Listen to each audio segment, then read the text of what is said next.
Senhor, como usa, Senhor, nesse ministério aí fora, Senhor. Que a Tua palavra venha, Senhor, de encontro ao nosso coração e à nossa vida, ó Pai. Não que queremos ouvir, Senhor, mas sim como o Senhor quer falar ao Teu povo e a cada um que aqui se encontra, Senhor. Que todos nós, Pai, venhamos sair daqui, Pai, cheio da Tua presença, Senhor, cheio da Tua alegria e da Tua paz, Pai. Manifeste, Senhor, o Teu Espírito no meio de nós, Pai. Que muitas das vezes, Pai, somos incrédulos, Pai, não acreditamos, Pai, no Teu Evangelho, na Tua palavra, Senhor, mas que a Tua palavra venha fazer efeito em cada coração, Senhor, em nome de Jesus, Pai, e nos dá, Pai, alimento como combustível, Senhor, para levar, Pai, essa semana abençoada, Senhor, em nome de Jesus, e toda a igreja em comunhão diz...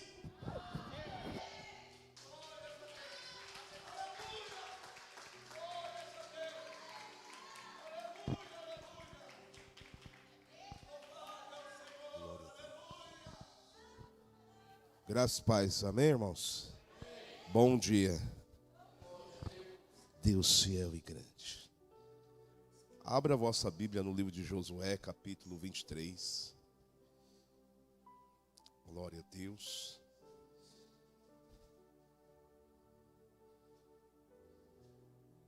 Josué, capítulo de número 23. Existia um cântico que no passado nós fazíamos no momento da palavra, que muitas pessoas às vezes não sabem, mas eu estava lembrando desse cântico hoje. Enquanto vocês lêem, nós vamos adorar ele.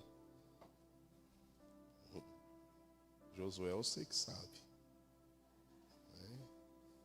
Em tuas mãos, Senhor, eu me coloco agora. Fala comigo nessa hora, porque o meu coração anseia ouvir tua voz. Fala comigo agora, Senhor. Fala comigo agora, Senhor. Fala comigo agora, Senhor. Fala comigo agora. Quem que quer que Deus fale com ele, irmãos? Nesta manhã, em nome de Jesus. Aleluia. Josué, capítulo 23, eu não tenho a mínima ideia que Deus vai dizer, mas eu quero ler alguns versículos com os irmãos. Do capítulo 23 de Josué, verso número 6, diz assim, irmãos: esforçai-vos, pois por muito para guardardes e para fazerdes tudo quanto está escrito no livro da lei de Moisés, para que dela não vos apartais, nem para a direita e nem para a esquerda. Capítulo número 24, verso de número 14 nos diz: e agora, pois, temei ao Senhor e servi-o com sinceridade e com verdade, e deitai fora os deuses a quais serviram vossos pais da além do rio e no Egito, e serviu ao Senhor. Verso número 15: mas se vos parecer mal aos vossos olhos servir ao Senhor, escolhei hoje a quem servais, se os deuses a quem serviram vossos pais, que estavam da lei do rio, ou os deuses dos amorreus, em cuja terra habitais. Porém eu e a minha casa serviremos ao Senhor. Amém? Você consegue fechar os teus olhos aí, irmãos?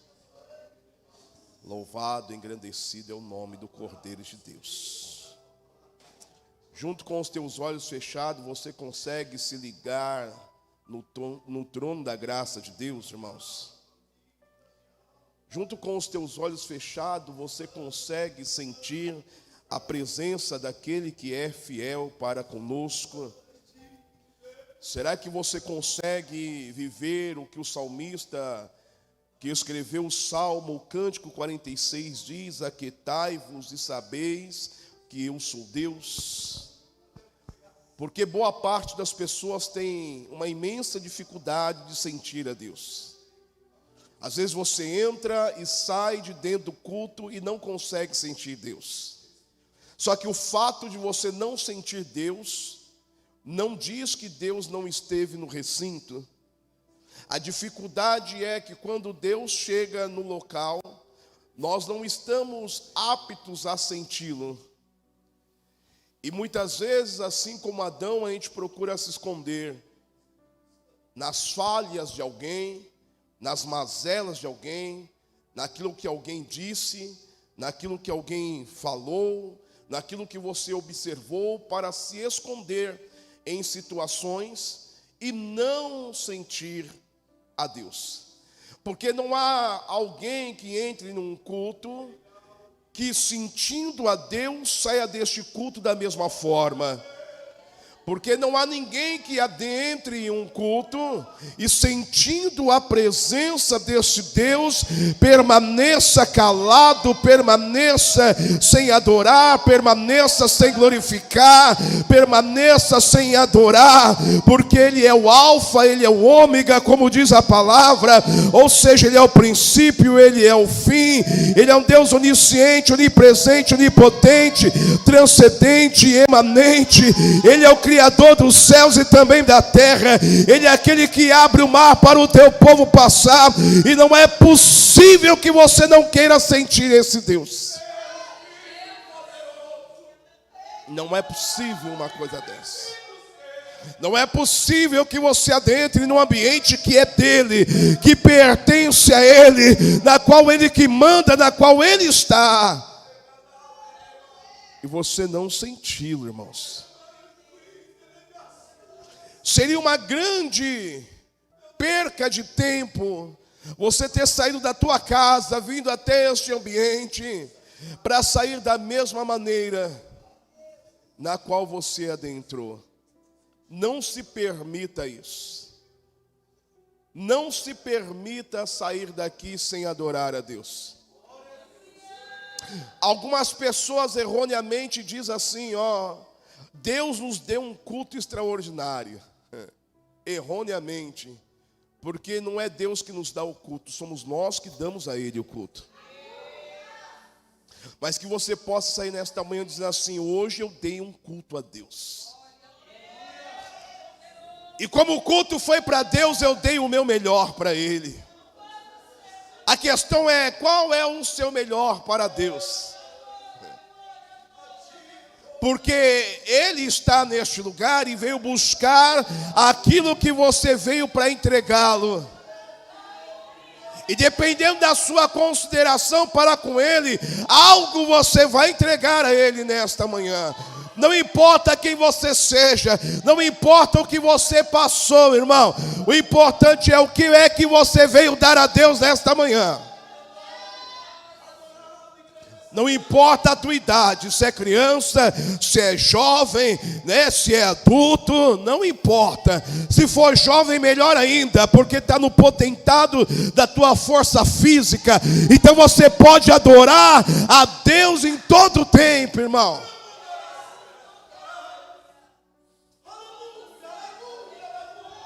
Porque pode chegar um dia, jovem, que você vai querer adorar e não terá mais oportunidade. Salomão escreveu no livro do Eclesiastes dizendo: lembra do teu Criador no dia da vossa mocidade, antes que venham os maus, na qual não terás contentamento. Eu já vi pessoas dizer: eu poderia ter servido a Deus melhor e eu não fiz. E esse é um dos piores arrependimentos que pode acontecer na vida de uma pessoa.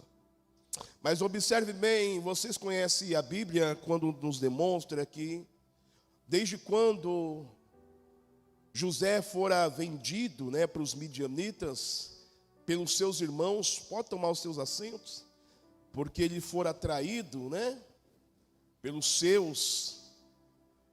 E chegando no Egito, ele fora vendido para a casa de Potifar, depois foi preso. Aconteceu toda aquela história que você conhece, até ele chegar no palácio. Extraordinário é que José, chegou no Egito como um escravo e terminou seus dias dentro do palácio. E o incrível é que quando Neerias, Faraó manda chamar José e pergunta para ele: é você que tem a condição de interpretar sonhos? Ele simplesmente fala: não, eu não, mas o Deus na qual eu sirvo, ele tem poder para todas as coisas.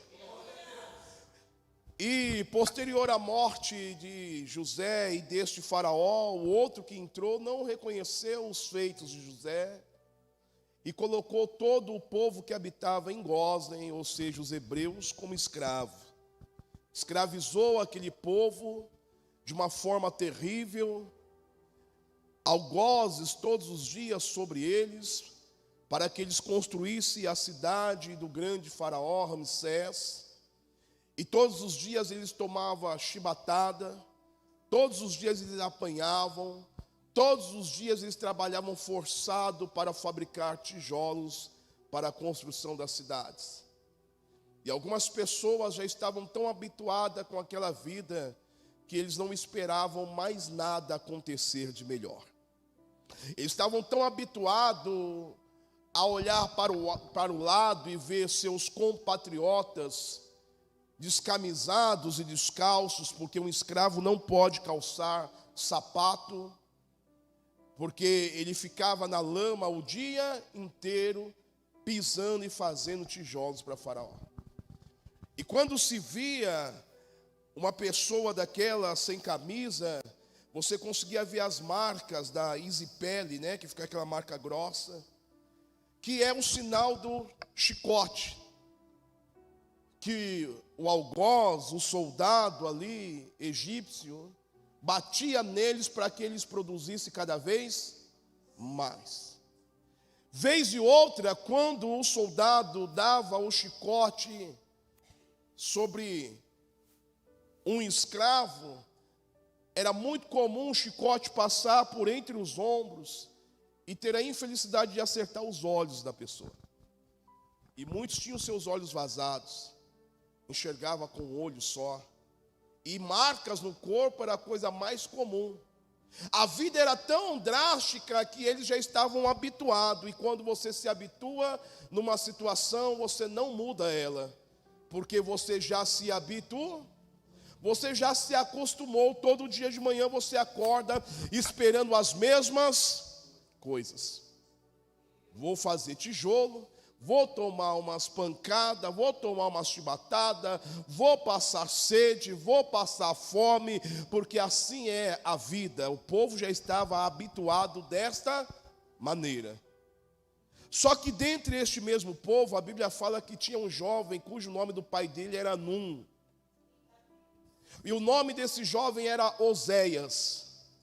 E esse jovem Oséias dizia para si, para o seu pai e para todos aqueles que queriam ouvir, dizendo: um dia, o Deus dos nossos antepassados ouvirá o clamor do teu povo, e um dia este Deus mudará a nossa sorte. E um dia esse Deus se colocará de pé. E quando ele se colocar de pé, ele vai mudar a nossa situação. Só que é uma voz entre milhares de vozes dizendo ao contrário. As pessoas ouviam Oséias dizer isso e achavam: esse menino aí é muito novo, ele nem tomou tanta chibatada assim. Deixa ele ficar um pouco mais velho que ele vai ver se ele vai continuar crendo em tudo isso. E nesse inteirinho você conhece que um dos príncipes do Egito descobre de fato quem é, mata o egípcio, vai lá para Midian. E lá em Midian ele encontra ali um sumo sacerdote e casa com a sua filha mais velha chamada Zípora. e começa ali a cuidar das ovelhas do seu sogro. E um dia, o próprio Deus fala para uma das ovelhas: ó, vai para mais longe, se desgarra, vai para outro lugar, que eu preciso ter um tete a tete com esse pastor de ovelha. Aí você lembra bem que quando Deus leva esse pastor de ovelha até onde Ele quer, até próximo a uma sarça ardente, procurando aquela ovelha que se desgarrou, mas na verdade era um encontro dele para com Deus. E dentre aquela sarça ardente que pegava fogo, Deus fala no meio da sarça com ele e diz que há um povo aprisionado no Egito, um povo que estava sofrendo no Egito, e parte daquele povo estava clamando a Deus. Observa que aquela única voz começou a ter poder de influenciar algumas outras vozes, porque aquela única voz não desistiu de clamar a Deus. Aquela única pessoa não desistiu de clamar ao Senhor. Aquela única pessoa, por mais que ninguém mais acreditava, ele continuava crendo. Aquela única pessoa, aquele jovem chamado Oséias, por mais que todos os outros hebreus não criam, mas ele continuou afirmando a mesma coisa. Ao invés dele ser convencido, ele conseguiu convencer algumas outras pessoas. Agora tinha um grupo de pessoas que começavam a clamar a Deus, dizendo: Deus, muda a nossa sorte, tira-nos desse lugar, muda a nossa condição, cumpre aquilo que o Senhor falou lá atrás com os nossos pais. Agora já tinha um grupo maior falando a mesma coisa, clamando, e esse clamor subiu até os céus. O clamor teve o poder de invadir a sala do trono de Deus. E quando Deus ouve aquele clamor, e vocês sabem muito bem como Deus ouve o clamor do povo na terra, Deus então decide tomar uma atitude mediante o clamor do povo. Olha como é extraordinário. Olha o poder que o povo, quando se une numa mesma só fé, numa só graça, como Paulo falou para a igreja de Corinto, para todos ter o mesmo pensamento, a mesma atitude, a mesma ação. Quando há unidade no meio do povo, o clamor tem o poder de subir, Karina. Quando o povo começa a clamar e dizer as mesmas coisas, esse clamor se une e tem o poder de chegar até a sala do trono de Deus. E quando chega lá em cima, o que Deus vê é a unidade. E quando Deus vê a unidade, Deus fala: é a minha hora, é o meu deixa, é o meu momento de agir agora. Mas Deus só age no meio da unidade, né, irmãos? Na unidade, quando tem um falando A, outro falando B, um fala português, outro inglês, outro francês, não tem como ter unidade. É por isso que às vezes até dentro do lar as coisas não funcionam, porque não tem unidade. Porque a unidade da igreja começa dentro da unidade, dentro da sua casa, irmãos. Aproveitar que hoje é culto da família, né? A unidade no coletivo chamado igreja começa na unidade dentro da sua casa. Porque a unidade da sua casa com a unidade da casa do outro irmão, que vai trazer unidade dentro do corpo de Cristo. E aí Deus tem condição de olhar e falar assim: ok, eu ouvi o que vocês estão pedindo. Aí Deus fala: eu vou tomar uma ação. Aí Deus olha lá para Midian, e já tem um homem já até avançado de idade, 85 anos de idade. E Deus no meio da sarça fala com esse homem e diz assim: eu ouvi o clamor do povo. Eu ouvi, o povo se uniu. Tem um grupo lá que está todo dia, todo momento, em todo tempo está orando. Então eu vou libertar o povo. E olha que extraordinário. Deus usa Moisés, melhor dizendo, e retorna Moisés para o Egito, para que Moisés seja o instrumento de Deus para libertar o povo que estava clamando. Só que quando Moisés chega lá no Egito, a situação do povo não melhora, ela só piora. Isso aqui é uma chave, irmãos, muito importante para você. Toda vez que Deus começa a agir numa ação, a ação primeiro piora para depois melhorar. Isso aqui é terrível, missionária. Quando Deus começa a agir em algo, visivelmente a situação vai piorar, para depois ela... E não é o diabo não, viu, irmãos? É Deus sabendo até onde você tem condição de ir com Ele, para poder ter a vitória que você quer, irmão. É Deus testando a tua graça e a tua fé, para saber se de fato você quer aquilo que você está pedindo, irmão.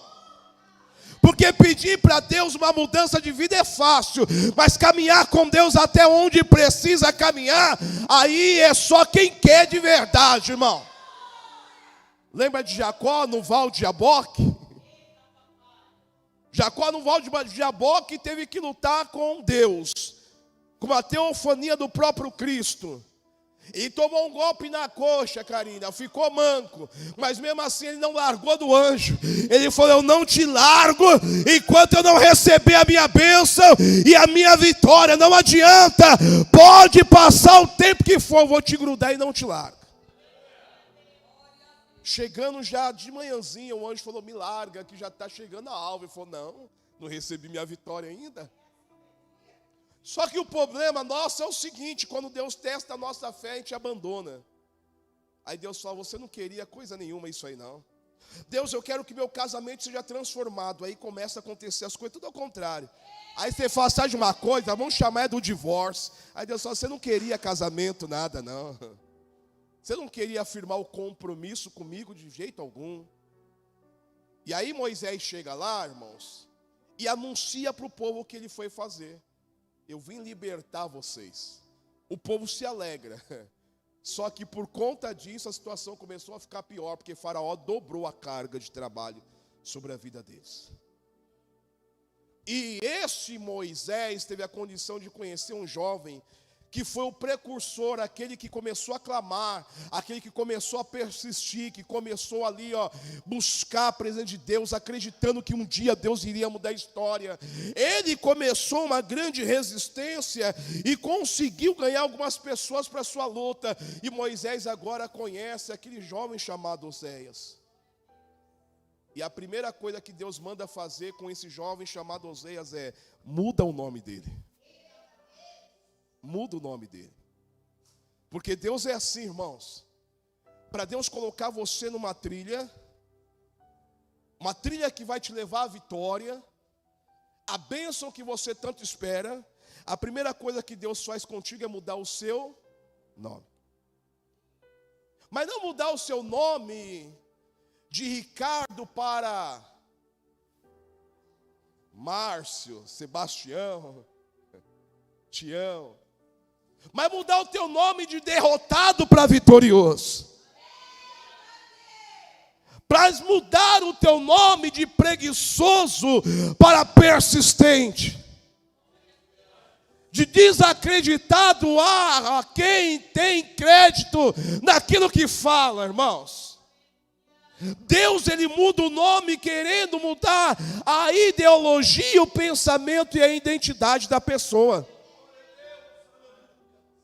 Deus chega através de Moisés e fala, você até este momento é um escravo, mas aquele que ouviu o teu clamor manda dizer para você, tu não é mais Oséias, agora você é Josué. E para quem não sabe, Josué é uma transliteração do nome de Cristo. Muda o nome dele. E agora Josué passa a ser o moço de Moisés. Tudo que Moisés precisava, Josué estava atendendo. E chegou o tempo que Deus liberta o povo do Egito, depois de 430 anos, 4 séculos e 30 anos de escravidão, irmão.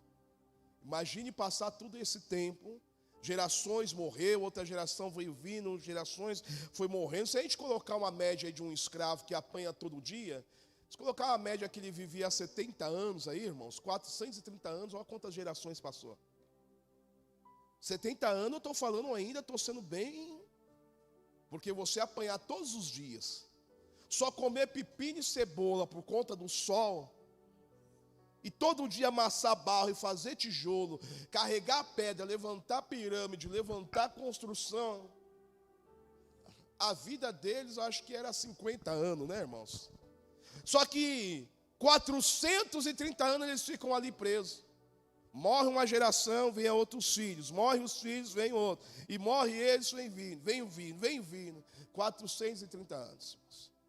Quando Moisés fala, Deus mandou eu vir aqui para libertar, muitos não conseguiram acreditar, ainda mais porque a situação ficou pior. Mas agora, para iniciar a mensagem, irmãos, chegou o momento que Deus cumpriu aquilo que Ele falou. Algumas pessoas conseguiram ouvir isso. Chegou o momento que Deus cumpriu aquilo que Ele falou que iria fazer, irmão. Deus libertou o povo cativeiro do Egito, irmão. Deus livrou o povo com mãos fortes. Deus fez uma obra extraordinária e libertou o povo. Só que Deus libertou o povo, mas o povo continuou sendo escravo, irmãos. Porque a escravidão não está na força física, no seu braço, nas suas pernas. A escravidão está aqui, ó. Eles estavam livres fisicamente, mas a mente ainda era a mente de um escravo. É tipo algumas pessoas assim, irmãos, vêm até para a igreja, mas ainda continuam escravo de Satanás. Porque vem para o culto, Satanás fala assim, ó, não dá glória a Deus. E ele não dá glória a Deus. Vem para a igreja, mas daqui a pouco Satanás fala, vai para a balada. Ele vai para a balada. Vem até para o culto querendo mudar de vida, mas Satanás fala, não, vai fumar uma maconha, vai fumar um cigarro, vai pôr a boca no narguilé, vai pôr a boca na cachaça, e ele vai, porque ele ainda é um escravo. Ele acha que ele é livre porque ele vem para o culto, mas ele ainda é escravo aqui, ó, na mente. A mente ainda é mente de um escravo, irmãos. Porque Deus une duas pessoas, Satanás fala, não, quebra o pau mesmo e se separa. Aí a pessoa está livre no corpo, mas a mente escrava, obedecendo ainda a Satanás. Aí ele vai fazer aquilo que Satanás ordenou. E o povo foi livre do cativeiro do Egito, mas ainda continuava escravo. Em todo tempo, em todo momento, a primeira dificuldade, eles diziam assim, vamos voltar para o Egito. Por quê? Porque lá no Egito eu gostava de apanhar. Eu tomava uma chibatada, eu comia só pepino e cebola, mas pelo menos estava bom. Lá tinha alguém me mandando toda hora fazer alguma coisa. Lá eu estava debaixo da chibata do inferno. E tem pessoas que não sabem lidar com a liberdade de Deus, irmão. Tem gente que não sabe ser livre em Cristo, irmão. Sabia disso, irmãos?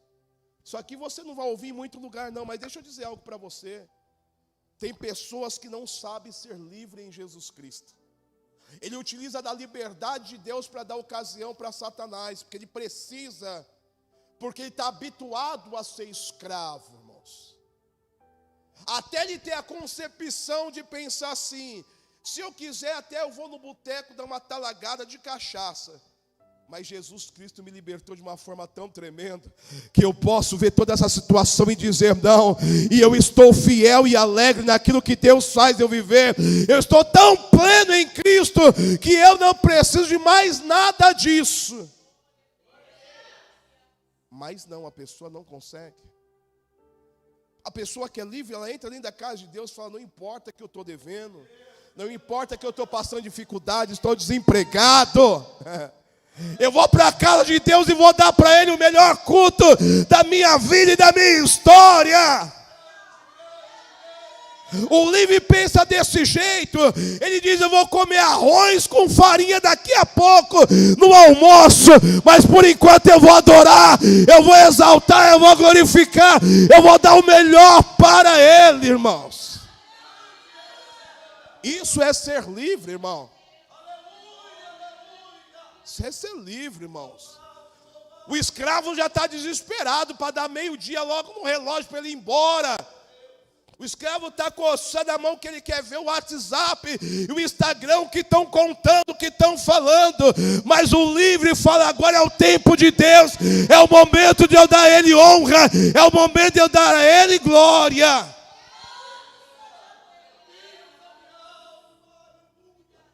O escravo, irmãos, não tem essa condição. O escravo não pode dar glória. O escravo não dá aleluia. O escravo senta do jeito que ele sentou, ele fica. E vai embora da mesma forma, irmão. Não muda a vida dele. Porque para mudar, ele precisa sentir a Deus. Só que você nem sabe, escravo ou escrava, que isso vai custar muito na tua vida. Você nem sabe que isso vai custar muito da tua vida e dependendo de quem você é, vai custar muito até da vida dos teus filhos.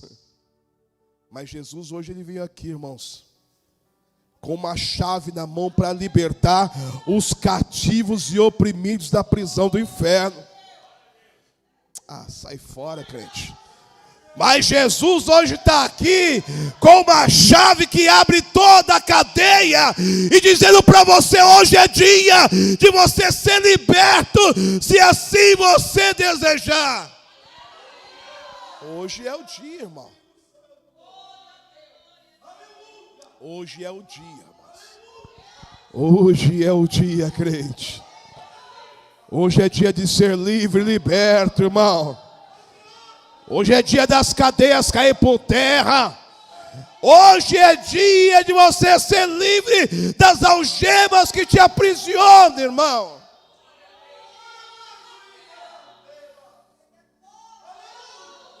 Ser livre, irmãos,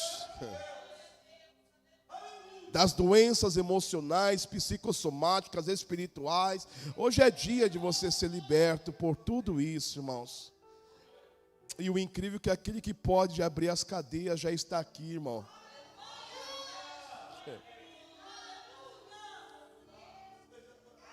Aleluia. Aleluia. Santo. Santo. Aquele que tem a chave na mão já está nesta manhã, neste lugar, irmão. Aquele que tudo pode, como foi louvado, ele veio nesta manhã, irmãos.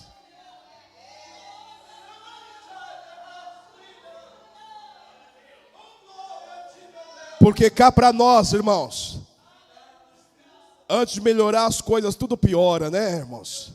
E quanto tempo do pior você já viveu?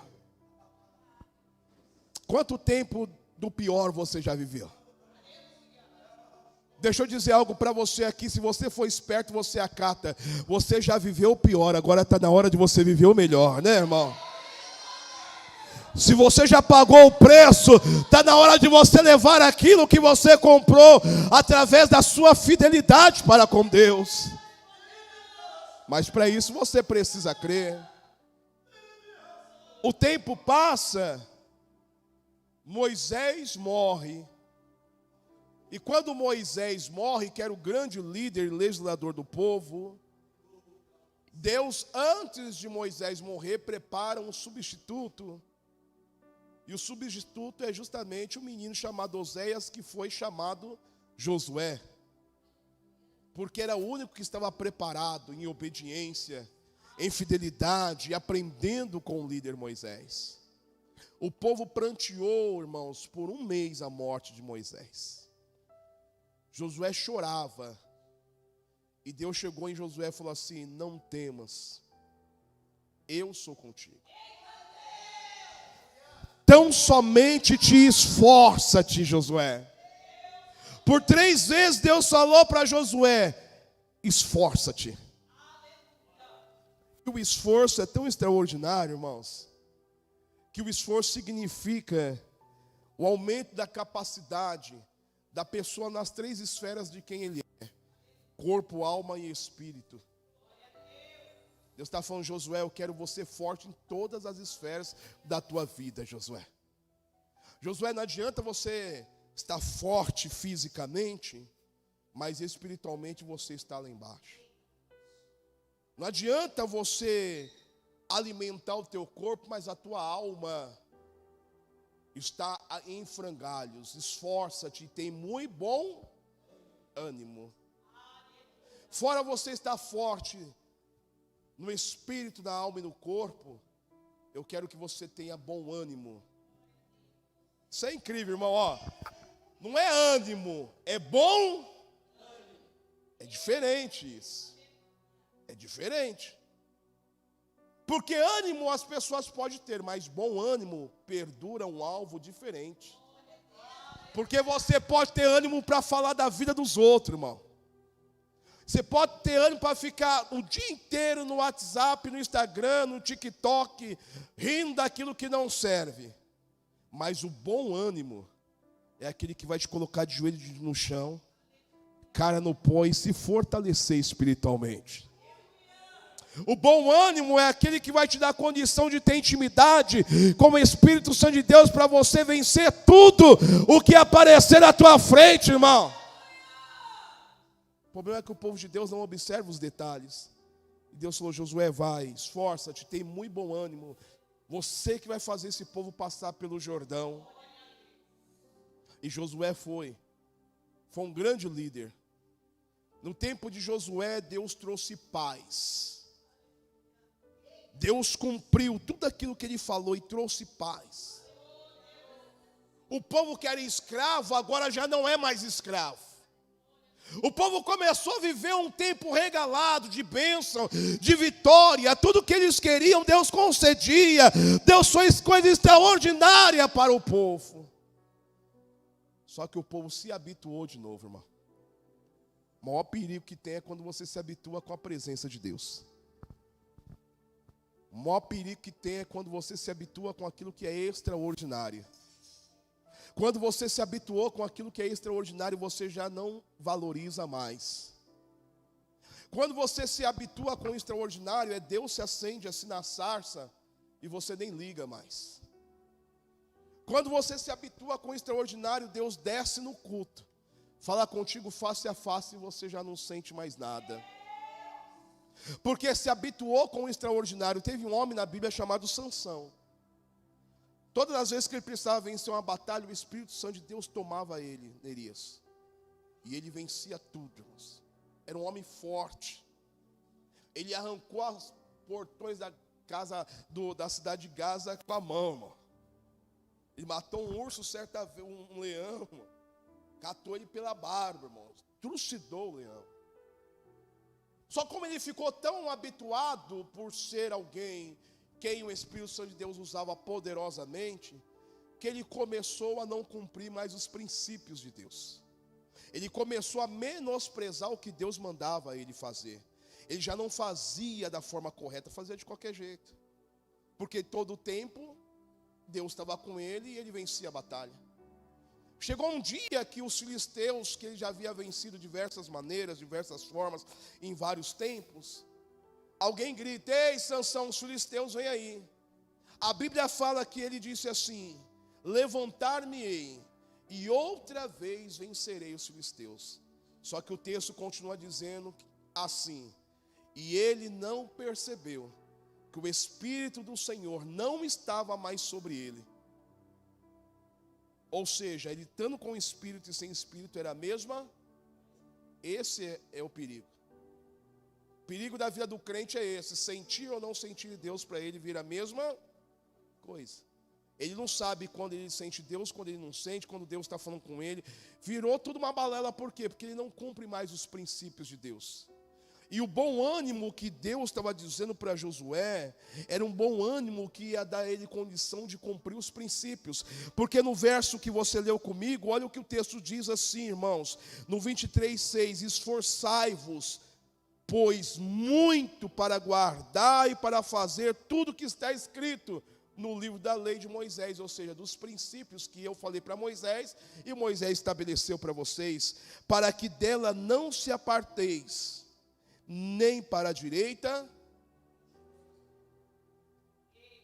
nem para a direita. Sabe o que Deus está falando? Você não vai se desviar. Porque andar com Deus é andar numa linha reta. Quando você vai para a direita, você se desviou do percurso.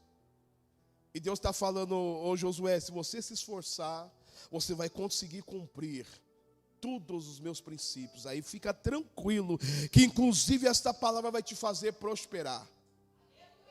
O povo viveu bem, irmãos, só que o povo agora se habituou com aquelas coisas maravilhosas. Você já viu uma pessoa que está vivendo tudo bem, está todo mundo dentro da casa dele bem, saúde, abre a geladeira, o armário está apinhado de compra, está com o cartão de crédito ali, ó, purulando, tem dinheiro na conta. Você já viu uma pessoa dessa conseguir dobrar o joelho e chorar na presença de Deus? Difícil, irmão. Sabe por quê? Porque ele acha que ele não tem falta de mais nada. Ele acha que está tudo certo. Como que eu vou dobrar meu joelho e vou clamar a Deus ao ponto de sentir a graça dele, se eu estou com um carro na porta, meu armário está cheio, a geladeira está cheia, tenho dinheiro, vou almoçar fora daqui a pouco num bom restaurante, está tudo certinho, está tudo maravilhoso. O povo estava desse jeito, irmão. O povo era livre e era abençoadíssimo. E desta maneira o povo começou a declinar. Aí esse Josué, que era um jovem, agora já é um senhor de idade. Ele já vai entrando em dias, diz o capítulo 23, ou seja, próximo da sua morte. Aí Deus fala assim: ô Josué, você está observando o povo que está sendo tão abençoado, tantos anos abençoado? Você já observou que o povo já não me adora mais como adorava antigamente? Josué, você lembra que o Paulo adorava muito a mim quando ele estava na luta? Agora ele não está mais na luta. Você vê que a adoração dele diminuiu? Você viu que antigamente na luta ele acordava 3 da manhã e ia para o joelho dobrar e chorava na minha presença? Agora eu não ouço a voz dele já faz tempo. Você lembra que quando ele estava passando dificuldade, ele chegava na igreja, ele era a pessoa que mais dava glória a mim? Agora a coisa mais difícil, ele bocejar, ele só boceja no culto. Josué, você percebeu que anteriormente ele era fiel e agora já não é mais? E Deus falando do povo para Josué. Aí Deus falou assim: Josué, lembra o povo quem eu sou? Josué reuniu todos os anciões, todos os maiorais de cada tribo e começou a contar a história que Deus havia feito. Ele veio desde lá de Abraão e veio contando toda a história. Abraão, Isaac, Jacó, tudo que Deus havia feito, todas as maravilhas que Deus fez. Chegou até Moisés, falou: lembra quando Moisés chegou no Egito e livrou nós através de Deus, depois de 430 anos de escravidão? Josué começou a lembrar o povo. Lembra que nós chegamos na beira do rio, do Mar Vermelho, e Faraó veio atrás, a gente pensou que a gente ia morrer, muitos quiseram apedrejar até mesmo Arão e Moisés, e Deus abriu o mar para nós passarmos. Josué lhe conta: lembra quando nós estávamos com fome e todos os dias descia do céu um pó, a gente não sabia o que era, por isso que nós chamamos de maná, que significa o que é isso, mas do maná a gente fazia pão, do maná a gente se alimentava e do maná a gente se alegrava. E Josué continua dizendo: e lembra quando a gente se enjoou do maná, a gente reclamou com Moisés, Moisés falou com Deus, e Deus mandou codornas. E Deus falou: come até se fartar. E nós comemos codorna. Lembra que a gente reclamou de Deus e falamos com Moisés, e Moisés falou para Deus que a gente queria água fresca, e Deus mandou Moisés ir lá conversar com a rocha, e da rocha a gente tomou água geladinha em meio ao deserto. Josué começou a lembrar o povo da vida regalada que eles estavam vivendo, e trouxe a memória do povo. Falou: então, vocês têm motivo para reclamar do quê? O porquê é que vocês não servem a Deus de verdade? Josué começou a dizer para eles: o porquê que vocês não servem a Deus com sinceridade e verdade? Foi o texto que nós lemos no 24:14.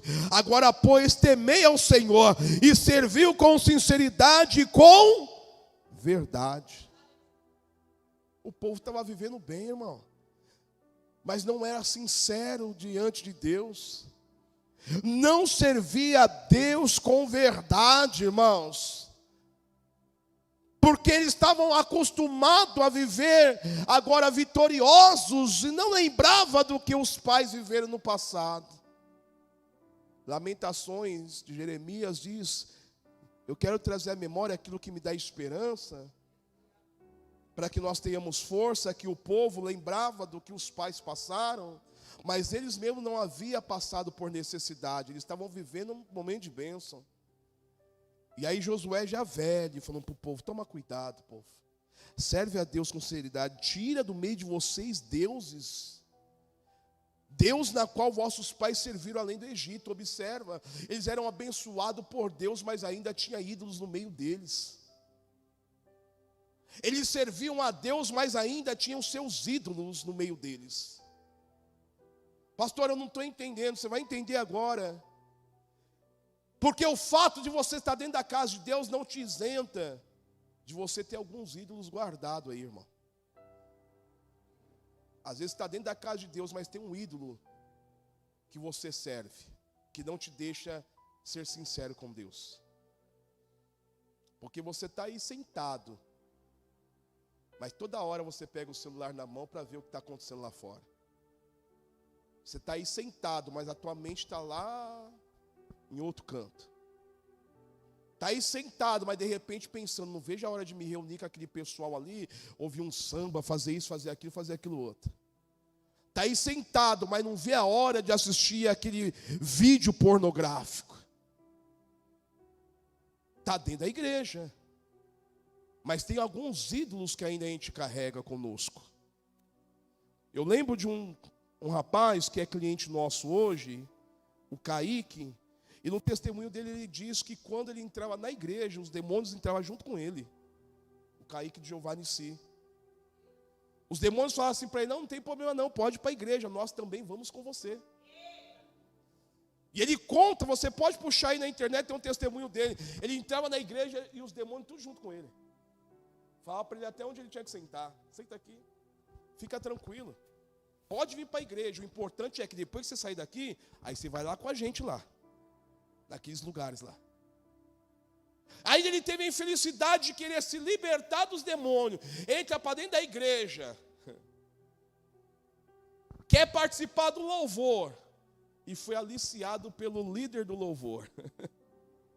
Ou seja, ele era homossexual, queria se libertar da homossexualidade, e dentro da igreja ele encontrou um outro homossexual que começou a namorar com ele. Dentro da igreja, tá, irmão? Dentro da igreja. Porque tem gente que pensa que carrega a Bíblia na mão, ele é o homem mais santo do planeta, né, irmão? Porque tem gente que carrega a Bíblia na mão e fala: eu sou melhor do que todo mundo lá fora. Mas fala a verdade, às vezes tem alguns ídolos guardados aí. E o povo estava fazendo justamente isso. Aí Deus estava falando através de Josué: sirva ao Senhor com sinceridade, deita fora os deuses na qual serviram seus pais lá no Egito. Porque não adianta nada, irmãos, você se dividir. Eu quero servir a Deus, mas eu também tenho um negocinho aqui do lado que eu deixo escondidinho para depois do culto. Porque isso aí não vai deixar você ser sincero com Deus. Pastor, o que o senhor está dizendo? Eu, graças a Deus, não estou dizendo nada, mas o Espírito do Senhor está dizendo algo para você. Hoje é uma manhã que você precisa tomar uma decisão na tua vida. Pastor, mas eu vou para a igreja. Lembra do capítulo 2 de Apocalipse que eu citei esses dias atrás? A igreja do Senhor, lá em Éfeso, fazia tudo aquilo que uma igreja aparentemente tinha que fazer. E Deus disse assim: mas eu tenho contra ti algo, que deixaste o teu primeiro amor. Era uma igreja que se escondia no serviço, mas já não tinha o mesmo amor. Amava outras coisas mais do que a Deus. Nós chegamos num nível tão importante, hoje é culto da família, tá, irmãos? Eu gostaria de pregar uma mensagem para você pular, mas hoje é para você pensar. Porque não adianta, irmãos, absolutamente nada, amanhã na sua vida, princípio da semana, do dia útil, que o primeiro dia é hoje, mas amanhã você acordar pela manhã e continuar vivendo as mesmas, sem ter nenhuma atitude, irmão. Porque quando você menos esperar, já está dezembro de novo. Aí você vai falar, meu Deus, eu não fiz nada esse ano não valeu nada para mim. É porque Deus ele vai te libertar hoje de alguns ídolos, irmãos. Aí você vai ver o que vai acontecer. Você sabia que tem ídolos, irmãos, que nos escraviza em momentos importantes da nossa vida? Por exemplo, só para você ter aqui uma noção para a gente chegar ao final. Quem aqui já teve sono na hora que está lendo Bíblia? Quem tem coragem de levantar a mão? Tem uns crentes aí que não tem não. Tem uns crentes aí que é mais, tá crente, sono. Você vai ler a Bíblia, você começa a dormir. Você acha que isso é o quê, irmão? Você dobra o joelho para orar, você dorme. Você acha que isso é o quê, irmão? Você fala que vai vir para a igreja, começa a briga dentro de casa. Você acha que isso é o quê, irmão? 8 horas da manhã, você abre o olho. 8 horas não, né? Tem pessoas aqui que acordam 5 horas, 4 horas. Você acorda de manhã e fala, hoje tem culto, vou por culto. Aí começa já toda a sua luta. Começa a dar tudo errado para você. Ou se não dá errado logo de manhã, quando você está se aprontando para ir para a igreja, o telefone toca com alguma situação. Você acha que isso é o quê, irmão? Ou aquela pessoa que nunca te visita, das 7 horas, vai lá na sua casa.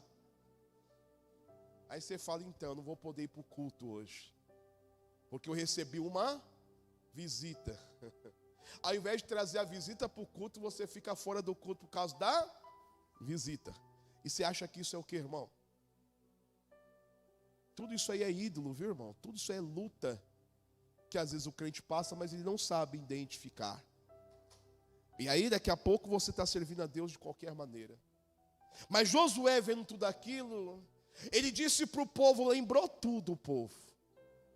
Se põe de pé, irmão, só para você me forçar a acabar logo.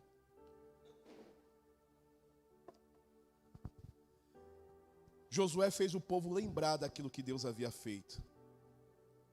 E eu quero fazer em espírito uma pergunta.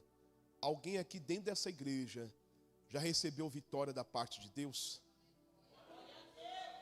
Alguns não, né, irmãos? Tem alguns que não recebeu, não. Eu fico impressionado com isso. Tem crente que não recebeu, não, que não levantou a mão. Só que, Suelen, o culto é participativo e espiritual.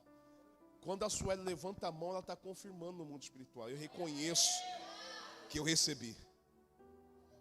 E quando eu não levanto a mão, Satanás fala, olha lá Deus, a Karina, ó como que é ingrata ela, ó. Está dizendo que não recebeu vitória nenhuma do Senhor, não. Ela nem reconhece que está respirando por causa de ti. Porque o camarada, além de ser fofoqueiro, ele é encrenqueiro. E ele gosta de ficar lançando no rosto de Deus a nossa ingratidão, irmão. Ele ama de chegar até Deus e falar, olha lá o Paulo lá. O Senhor está fazendo as coisas na vida dele, cadê que ele agradece o Senhor? Irmão, ele não se cansa de fazer isso todos os dias, irmão. Até quando você ronca, ele reclama para Deus, olha lá, está roncando demais, Senhor. Você pensa que Satanás está de brincadeira com você, irmão? Ele está esperando um momento, filho. Ele sabe que Deus tem um projeto na tua vida, irmão. Ele sabe que Deus não te fez nascer por acaso. Mas a luta dele é o quê? Eu vou destruir com ele e com ela antes que o projeto de Deus aconteça, irmãos. Ele tenta isso na tua vida, ele tentou isso na minha vida, irmãos. E assim ele vai fazendo todo santo dia. Todo santo dia. Ele tenta nos fazer entrar por caminhos atrozes que você parece que vai se desviar da presença de Deus ou nunca vai servir a Deus, mas ele nem sabe que Deus é dono de todos os caminhos, irmãos. Todos os caminhos. Deus estava falando comigo hoje aqui, lembra que você com 16 anos, a sua esposa com 14 já estava tendo um filho, né? Deus falou, qual a perspectiva você tinha naquela época de me servir? Eu falei, Deus, nenhuma. Na vida que eu vivia, nenhuma. Nem eu e nem ela tínhamos perspectiva. Aí Deus fala assim, naquilo que parecia que ia dar tudo errado, eu fiz dar tudo certo. Eu fiz dar tudo certo. E de repente, Deus falando para mim, se você não tivesse uma filha naquela idade, eu acho que você não estaria nem comigo agora. Porque com o nascer dos filhos vem a responsabilidade. Chega um momento que você ama tanto seus filhos que você deixa de fazer coisas erradas por causa do seu, para os pais e mães que são responsáveis, né, irmão? Que às vezes você deixa de entrar em algumas situações porque você agora tem que cuidar de outras vidas. E foi nessa que Deus me grudou. E aí, irmãos, Deus foi me trazendo à memória todas as coisas que eu fui vivendo com Ele.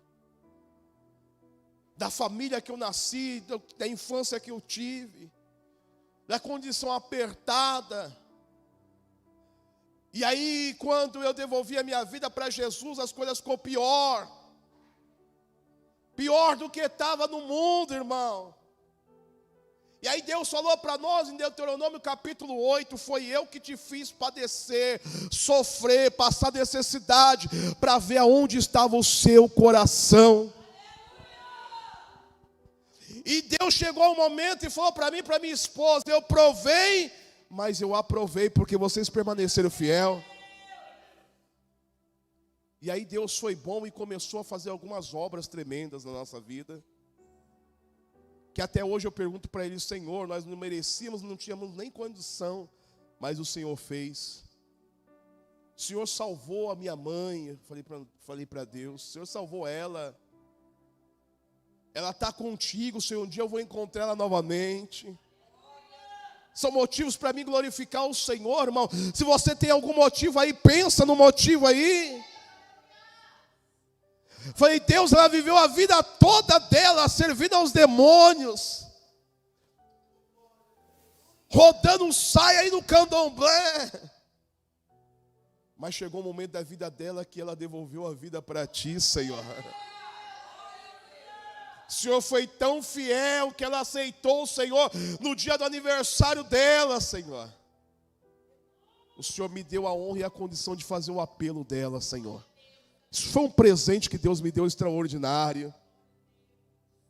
E aí eu sei que ela não morreu, ela dormiu no Senhor e está com Ele.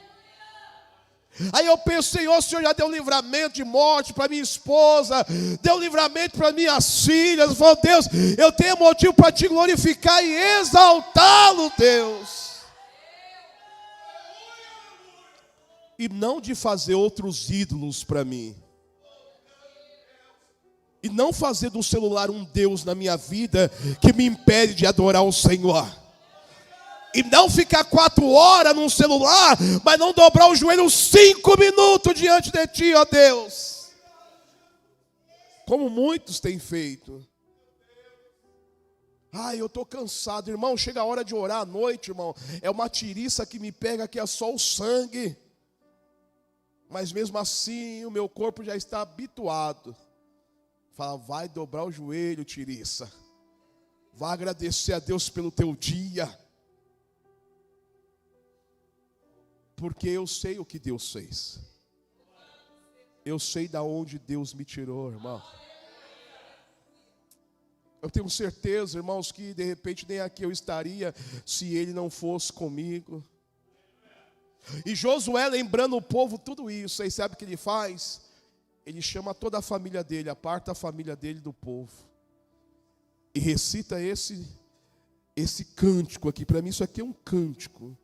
E diz para o povo assim, mas se vos parece mal aos vossos olhos servir ao Senhor, ou seja, se para vocês é pesado servir a Deus, ele continua dizendo assim, escolhei hoje a quem servais.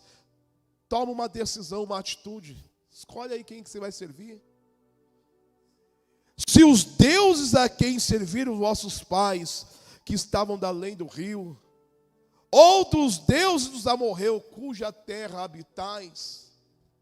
Porque, irmãos, Deus é tão extraordinário que colocou eles numa terra, que foi a terra que Ele deu para Abraão lá atrás.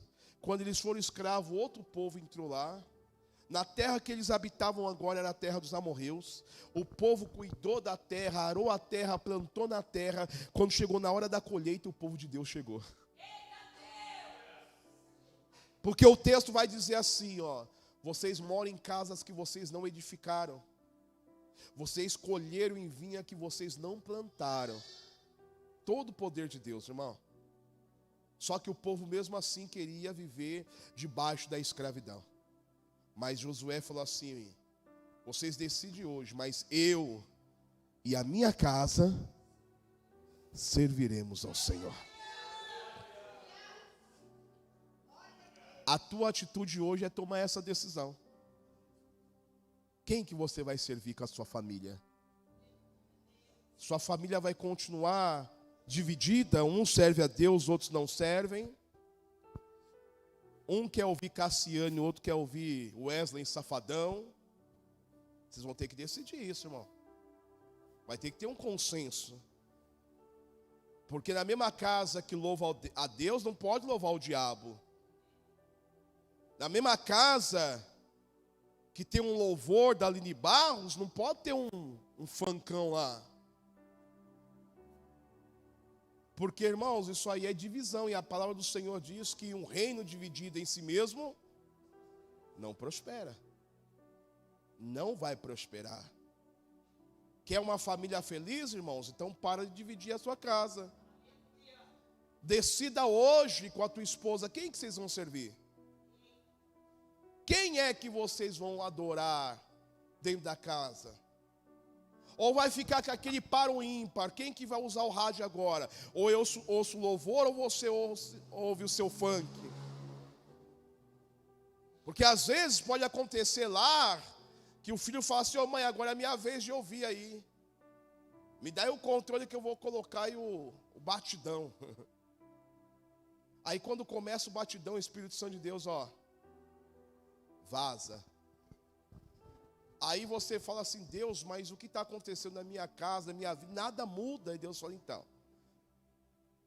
Mas Josué disse assim, ó: decida hoje quem vocês vão servir, mas eu e a minha casa. Eu e a minha casa, irmãos. É uma decisão, crente. É uma decisão. E sabe que Deus arde no meu coração? Você precisa fazer na sua casa os seus filhos reconhecer quem é Deus, irmãos. Vai cair? Fique em paz. Faça os seus filhos reconhecer que é Deus na sua vida, na vida da tua esposa, na vida deles, irmãos. Deus me lembra aqui que quando minhas filhas queriam alguma coisa, eu mandava elas cantar um hino da harpa. Até hoje. Vai orando. Ou seja, ora, pede para Deus. Se vocês merecerem, Deus vai me dar a condição de dar para vocês. Aí quando elas ganhavam, elas sabiam quem estava dando era Deus. Será que teu filho tem essa mesma noção? Que o sapato que ele está vestindo é porque Deus proveu através da sua vida? Será que teu filho calça o tênis de 1.000 e fala assim: Deus, obrigado, porque o Senhor deu um emprego para minha mãe e para o meu pai? Bem feito por ter vindo para o culto, né, irmão? Será que você veste o teu filho, a tua filha, e ela consegue ou ela reconhecer que foi Deus que fez aquela obra, e pelo menos dá um glória a Deus, irmão? Para Deus, obrigado, porque meu pai está empregado, minha mãe está empregada. Ensina o teu filho o caminho que deve, porque lá na frente, ele não vai se desviar dele. Para encerrar, irmãos, eu sempre falo isso, a gente sempre já discutiu isso em casa. Se eu e minha esposa morrer hoje, será que meus filhos continuam adorando a Deus? Ou será que eles vão para o mundão? Se você faltar pai e mãe, para onde os teus filhos vão? Para a igreja ou vai para o batidão? Vai ser instrumento de Deus ou ferramenta de Satanás? Isso é para você refletir, é o culto da família, irmão.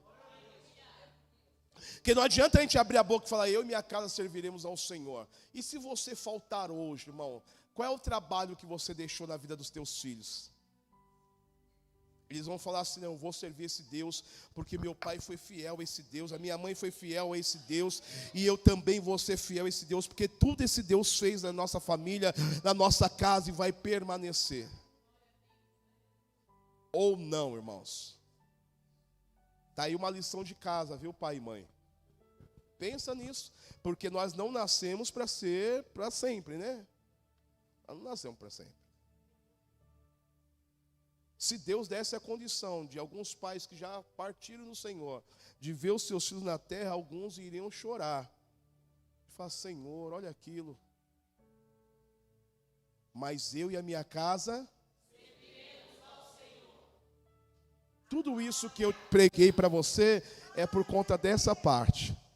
Você vai tomar uma decisão hoje, irmão. Entra dentro da tua casa, irmãos. Não precisa fazer nada forçado, viu, irmão? Não precisa bater em ninguém, irmãos. Porque o teu filho não vai fazer o que você falar. Mas ele vai fazer aquilo que você der de exemplo. Não adianta você falar. Mostra para ele e para ela. Porque para ela e ele estar de joelho, ele precisa também te ver de joelho. Ele precisa te ver você de joelho. Para ele estar sempre servindo a Deus, ele tem que ver você servindo a Deus. Porque como diz aí fora, né? O exemplo arrasta, né, irmão? Mas e se a gente não tiver exemplo, irmãos? A situação fica difícil, mas aquele que tem a chave entrou aqui nesta manhã. Feche teus olhos, eu quero orar por tua casa e tua família, irmãos. Quero pedir a Deus que a tua casa e a tua família tenha a condição de